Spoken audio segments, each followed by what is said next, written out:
नमस्कार, आपके साथ मैं हूं विद्यानाथ झा। राष्ट्र गर्व की शुरुआत आज नेपोलियन बोनापार्ट की एक मशहूर कहावत से कर रहा हूं, जो आज भी दुनिया के हर सेना प्रमुख की जुबान पर रहता है। जंग की प्लानिंग के दौरान उनके दिलो दिमाग में रहता था हमेशा नेपोलियन की वो मशहूर कहावत है, युद्ध में ईश्वर उसी की तरफ होता है जिसके पास बेहतर तोपखाना होता है।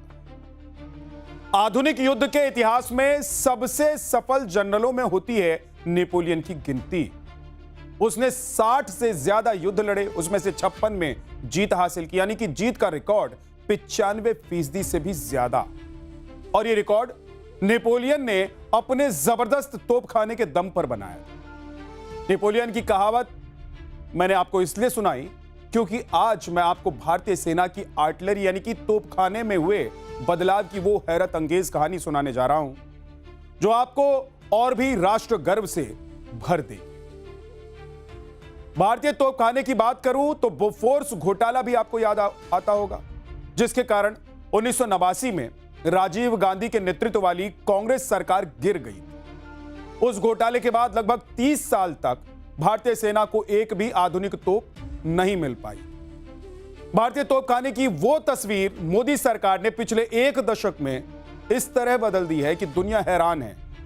साल 2012-13 जो देश तोपों के लिए विदेश पर निर्भर था, वो आज आर्टिलरी पावर में दुनिया के सामने आत्मनिर्भर भारत की मिसाल बन चुका है। भारत आज 100 से ज्यादा देशों को हथियार एक्सपोर्ट करता है। भारत में बनी तोपें और गोला बारूद उसका अहम हिस्सा है। हमारे मॉडर्न तोप सऊदी अरब, आर्मेनिया से लेकर दुनिया के कई देशों की सेना की ताकत बन चुकी है। और भारतीय सेना के तोपखाने की तो पूरी तस्वीर ही बदल गई। ये बदलाव हर भारतीय को और भी राष्ट्र गर्व से भरने वाला है।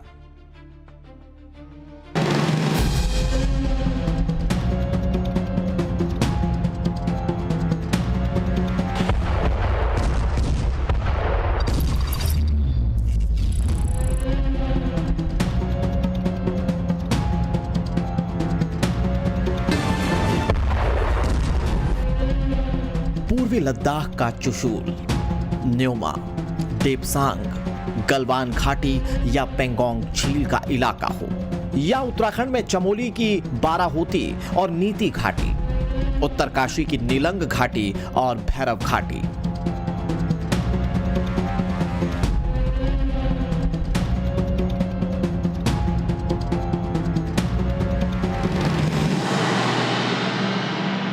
पूर्वोत्तर में LAC से सटे अरुणाचल के तवांग और वेस्ट कामेंग जैसे जिले और कमराला के इलाके, या सिक्किम से लगा ट्राई जंक्शन वाला डोकलाम का इलाका। हाड़ कपा देने वाली माइनस की ठंड, अचानक बदलने वाला मौसम, दुर्गम भौगोलिक बनावट वाले इन इलाकों में भारतीय सेना ने नई ताकत से मोर्चा संभाल रखा है।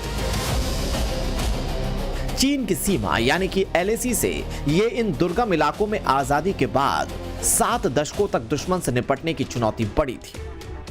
अब वहां तस्वीर बदली हुई है।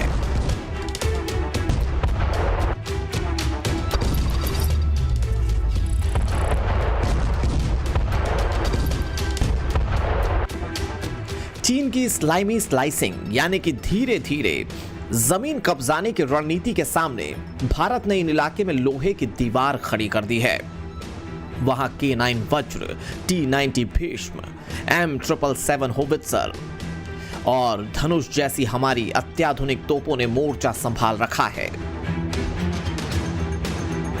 2020 के गलवान संघर्ष के बाद से भारतीय सेना ने LAC पर अपनी तैनाती के तरीके में जो क्रांतिकारी बदलाव किए, उसने दुश्मन की घुसपैठ वाली साजिशों पर पूरी तरह से नकेल कस दी। और इसके पीछे बड़ी ताकत हमारी आर्टिलरी बनी, जिसके मॉडर्नाइजेशन का बड़ा अभियान मोदी सरकार ने शुरू किया था।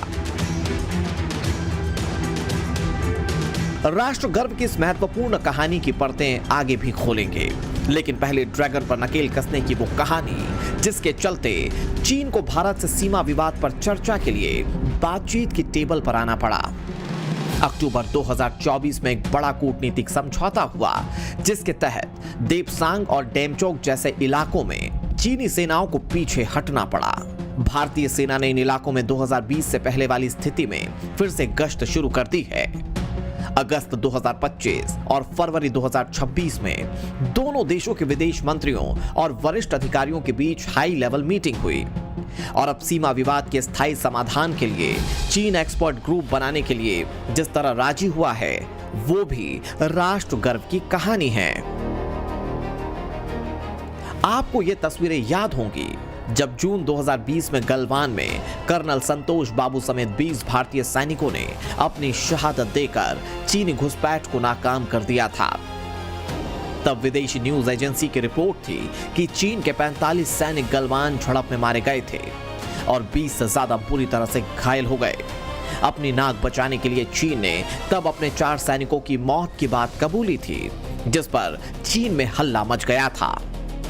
चीन की पीपल्स लिबरेशन आर्मी ने तब हमले के इरादे से LAC पर भारतीय रेजिमेंट के सामने भारी टैंक रेजिमेंट की तैनाती कर दी थी। जवाबी कार्रवाई में भारतीय सेना ने पहली बार लद्दाख में 17,000 फुट से ज्यादा की ऊंचाई पर अपने मॉडर्नाइज्ड टैंक्स और इन्फेंट्री कॉम्बैट व्हीकल्स को उतारा था, जिसे दुनिया का सबसे ऊंचा युद्ध क्षेत्र कहा जाता है। भारतीय वायुसेना के चिनूक हेलीकॉप्टर्स ने धनुष और M777 अल्ट्रा लाइट होवित्जर तोपों को चंद घंटों में इस ऊंचाई पर पहुंचाकर चीन को चौंका दिया। उसकी सरप्राइज एलिमेंट वाली रणनीति ध्वस्त कर दी। भारत ने पूरे LAC पर 500 से ज्यादा ऐसी तोपें तैनात कर दी जिनके अचूक वार और अटैकिंग पावर की जानकारी चीनी सेना को थी। तोपों के इस मिरर डिप्लॉयमेंट यानी कि बराबर की तैनाती ने चीन को यह संदेश दिया कि भारत किसी भी हमले का मुंहतोड़ जवाब देने के लिए तैयार है। 3 जुलाई 2020 को प्रधानमंत्री नरेंद्र मोदी ने लद्दाख के फॉरवर्ड पोस्ट नीमू पर पहुंचकर चीन को इसका डायरेक्ट मैसेज भी दे दिया।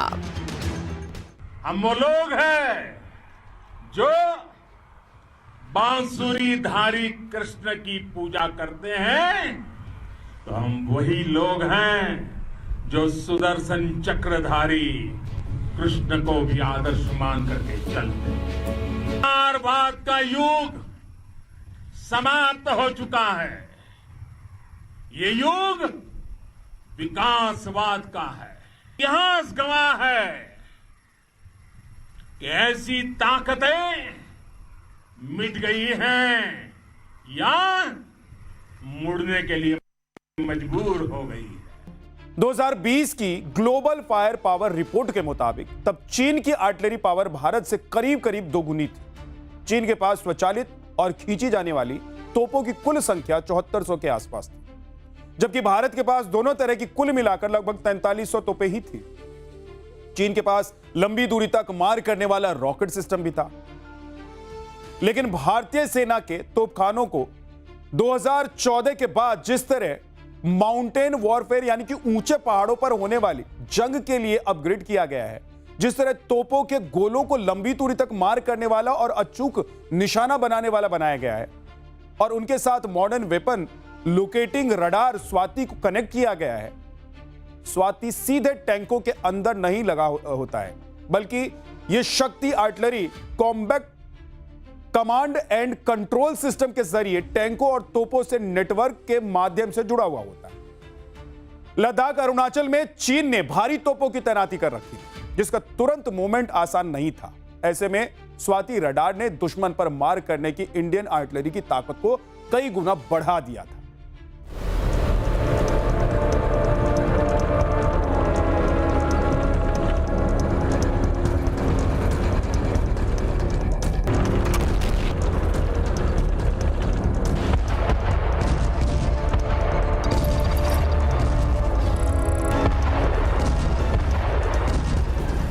सन 1962 में चीन ने धोखे से हम पर हमला बोला था। उस लड़ाई में भारत की हार का कारण साहस की कमी नहीं, बल्कि पुराने हथियार, LAC के इलाके में सड़कें और पुल का खराब बुनियादी ढांचा और रणनीतिक नेतृत्व की चूक थी।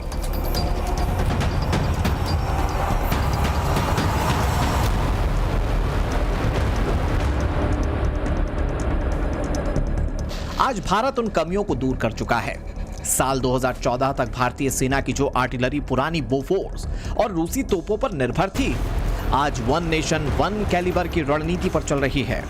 टारगेट क्लियर है, साल 2042 तक पूरी सेना के पास केवल आधुनिक और स्वदेशी तोपें होंगी। इसकी शुरुआत 2014 में ही हो गई थी, जब दशकों तक नई तोपें ना मिलने के बाद भारत ने बोफोर्स के हाथ से बने पुराने ब्लूप्रिंट को ठंडे बस्ते से निकाला और उसे डिजिटल 3D मॉडल्स में बदला और पूरी तरह से अपग्रेड किया।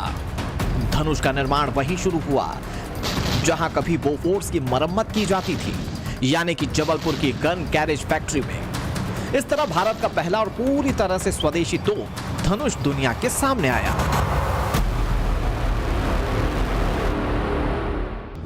आपके सामने जो उपकरण है वो है 155 mm 45 कैलिबर धनुष गन सिस्टम। ये आधुनिक तोप प्रणाली जो है ये मेक इन इंडिया स्कीम के तहत गन कैरेज फैक्ट्री जबलपुर द्वारा बनाई गई है और ये यहाँ पे पिछले साल से तैनात है।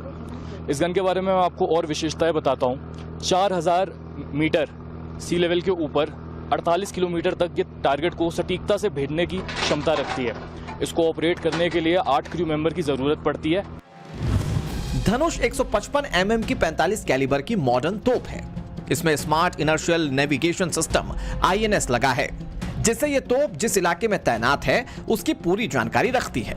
धनुष मॉडर्न फायर कंट्रोल सिस्टम से लैस है, यानी ये हवा की गति, तापमान और दूरी का हिसाब लगाकर सटीक निशाना लगाती है।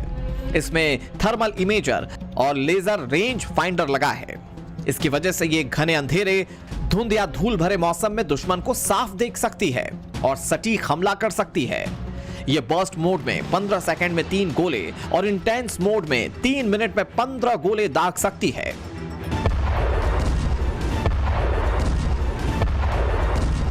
इसी तरह भारत ने ATAGS तोप विकसित की है, जिसे मेक इन इंडिया का सुपरस्टार माना जाता है। यह दुनिया की सबसे लंबी दूरी तक मार करने वाली मॉडर्न तोपों में गिनी जाती है। इसकी रेंज 48 किलोमीटर तक है। यह 30 सेकंड में 5 गोले दाग सकती है, जो एक ही समय में निशाने पर गिरते हैं, जिससे दुश्मन को संभलने का मौका नहीं मिलता। ओवरऑल अभी हम मास्ड फायर से प्रिसिशन फायर की तरफ बढ़ चुके हैं और न कि केवल सिर्फ इंडियन आर्टिलरी बल्कि सारे आर्म्स एंड सर्विसेज अभी अपने इक्विपमेंट प्रोफाइल में हम आत्मनिर्भरता को इंक्लूड करते हुए नई चीजों को इंट्रोड्यूस कर रहे हैं। भारत में बनी ये सभी तोपें स्वदेशी सिस्टम एक्सेस यानी कि artillery combat command and control system से लैस हैं, जिसमें दुश्मनों को देखने से लेकर उसे उड़ाने तक का समय मिनटों से घटकर सेकंड्स में आ गया है। भारतीय तोपों में इस्तेमाल होने वाले स्वदेशी गोले भी स्मार्ट हैं। ये फायर होने के बाद हवा में अपना रास्ता बदल सकते हैं। लेजर गाइडेंस के मुताबिक दुश्मन को टारगेट कर सकते हैं।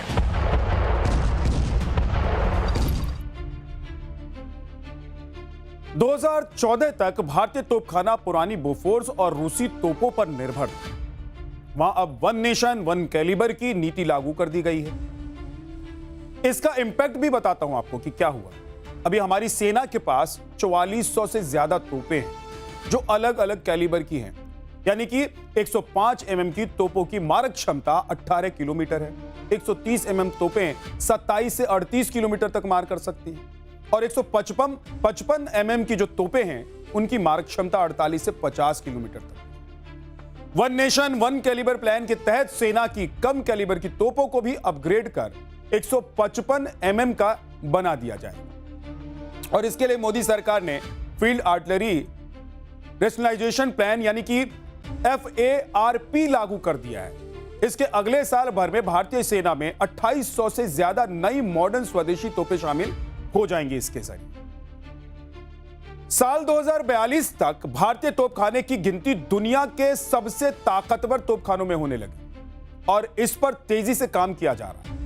तब तक भारतीय तोपखाना पूरी तरह से स्वदेशी भी हो जाएगा, यानी कि मॉडर्न तोपों से लेकर उनका हर तरह का सिस्टम और गोला बारूद सब कुछ 100% स्वदेशी हो। राष्ट्र गर्व की एक कहानी इस मोर्चे पर भी है। मार्च 2026 तक भारतीय सेना की जरूरत का 93% गोला बारूद देश में ही बनने लगा है, यानी कि गोला बारूद के लिए हमारी विदेशी निर्भरता लगभग खत्म हो गई। ये राष्ट्र गर्व की बात है।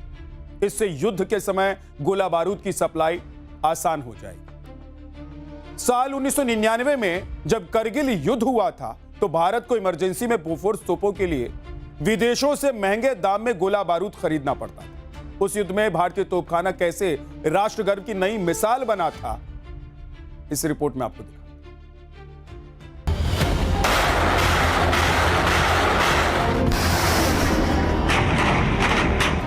1999 में हुई करगिल की लड़ाई याद कीजिए, जब पहाड़ की चोटी पर मौजूद दुश्मनों को भारतीय तोपखाने ने धूल चटा दी थी।